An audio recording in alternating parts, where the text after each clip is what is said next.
बस भितर चोरी करथिबा अभियोग रे बारिपदा बस स्टाण्ड दुई महिला को उठाई नेला टाउन पुलिस।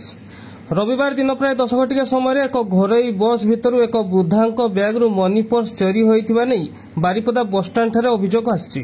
तेज वृद्धा कहवा मुताबक आज से बारिपदा सहर एक क्लिनिक को रक्त परीक्षा निमंते एक घरोई बस जोगे आसुवा बेले दुई जण महिला तांको बैग रु मनी पर्स चोरी करथिबा नै संदेह करथिले। तेबे एही घटना नहीं बारिपदा बस स्टाण्ड निकट में उत्तेजना परिस्थिति सृष्टि होइतिबा बेले बारिपदा टाउन पुलिस पहुंची दुई जण महिला को थाना रे अटक रखिबा सहित अधिक तदंत आरंभ करछि। तेबे खबर संग्रह सुधा थाना रे कोनोसी मामला एनै रुजु होई नथिबा नै जणा पड़िछि।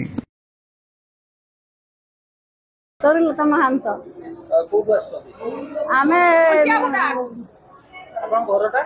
घंटिया बुला घरटा आमे आछि गुप्ता पाखु डायबिटीज चेकअप पाए देखि जाउथिली बस रे एमती हला एठी हमर बड़ चटरारू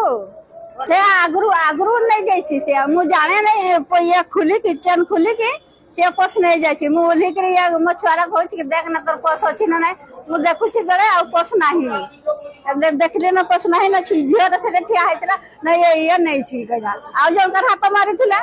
एले सेठो ताको धरली एले से धरली बेले से आरो झियोटा पोस्टा आनी देला सब रे ओधा अछि